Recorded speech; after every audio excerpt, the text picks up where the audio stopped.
Hello বন্ধুরা, কেমন আছো সকলে? আশা করি খুবই ভালো আছো। আমরা কিন্তু একদম সকাল সকাল মৌসুমী দ্বীপ থেকে বেরিয়ে চলে এসেছি বকখালি।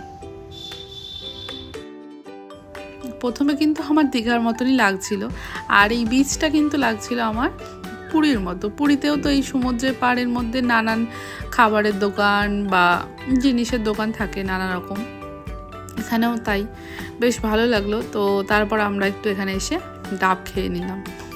তো গরমও ছিল, তো সেই জন্য আমরা সবাই মিলে ভাবলাম যে কোল্ড ড্রিঙ্কস খাওয়ার থেকে ডাব খাওয়াটাই মনে হয় ভালো হবে। তো সেই জন্য প্রত্যেকে ডাব খেয়ে নিলাম। আর এই দাদাগুলো ছিল, এই দাদাগুলোর সাথে আমাদের রাস্তাতেই পরিচয়, মানে সেইভাবে চিনি না, তো রাস্তাতে পরিচয় হয়েছে, ভালোই ছিল বেশ।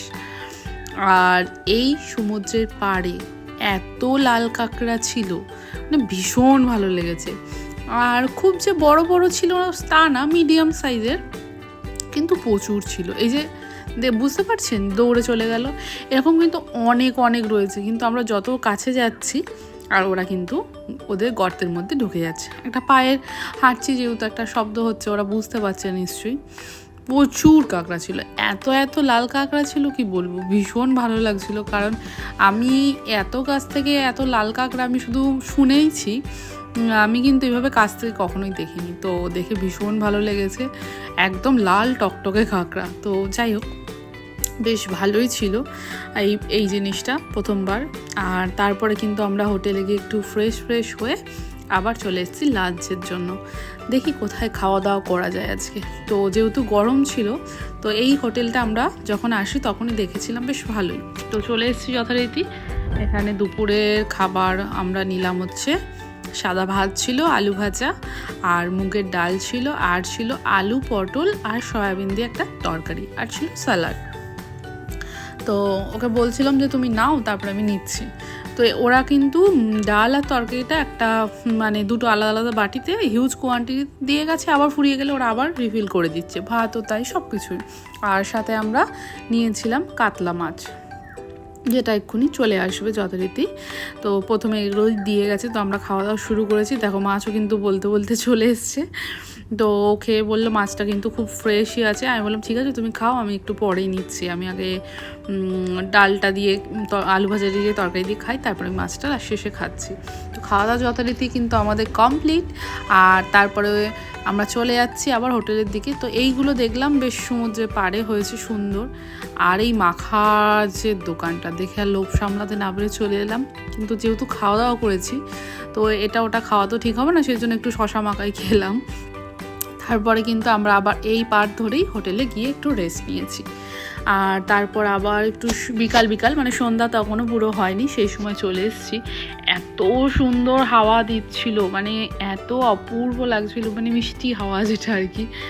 তো আর এই যে চেয়ারগুলো, নানান রকম কালারিং চেয়ার রয়েছে। তো এই চেয়ারগুলোতে ঘন্টায় 10 টাকা করে নিচ্ছে বসার জন্য। তো আমরা প্রথমেই বসিনি, আমরা প্রথমে একটু খাওয়া দাওয়া করে নিয়েছি, তারপরে গিয়ে বসেছিলাম।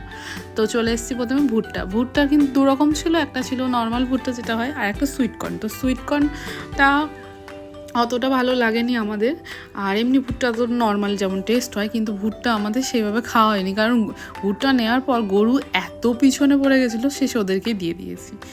আর তারপরে আমরা ভাবলাম যে কী খাবো, তাহলে একটু পাপড়ি খাই, পাপড়ি চাট। তো পাপড়ি চাটটা মানে আমাদের এখানে যে পাপড়ি চাটটা পাওয়া যায় সেটা একরকম টেস্ট, সেটাও ভালো, নো ডাউট, খারাপ না।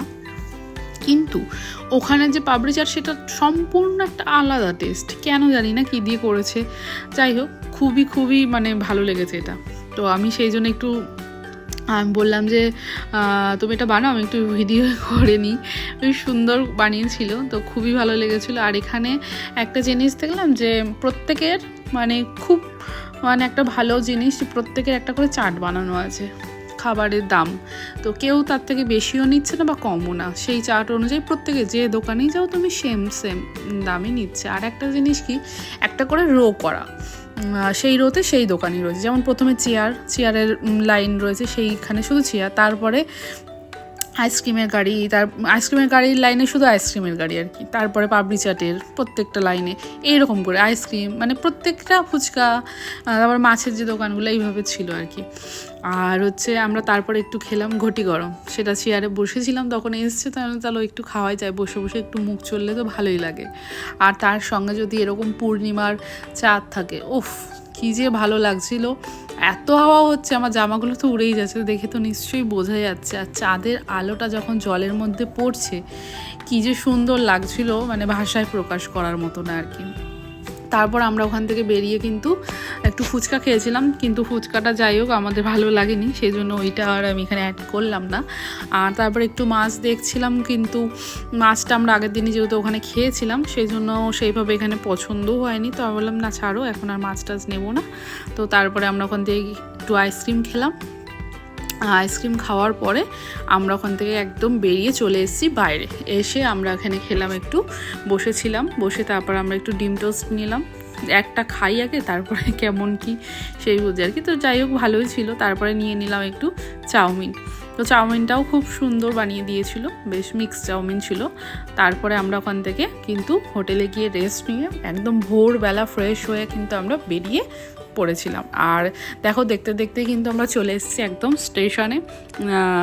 আসার দিন আমরা কিন্তু ভিডিও করতে পারিনি, কারণ প্রচণ্ড বৃষ্টি পড়ছিল। তো এখন যথারীতি ওয়েদারটা ভালো ছিল, সেই জন্য আমি একটু ক্লিপ দেখিয়ে দিলাম এখানে। তো এখন আমরা যাচ্ছি স্টেশনে একদম, মানে আমরা বেরিয়েছি হয়তো 6টা বাজেনি তখন, দেখো এখন বুঝতেই পারছো 6:50। তো বকখালি থেকে স্টেশনে আসতে প্রায় 40-45 মিনিট এরকম লেগেই যায়। তার মধ্যে বৃষ্টি হচ্ছিলো বলে আমাদের একটু বেশি সময় লেগে গিয়েছিল। তারপরে ও গেল টিকিট কাটতে, তো আমি একটু স্টেশনটা একটু ঘুরে দেখছিলাম। তো দেখছিলাম সেইভাবে মানুষজন তখনও আসেনি, ফাঁকাই ছিল।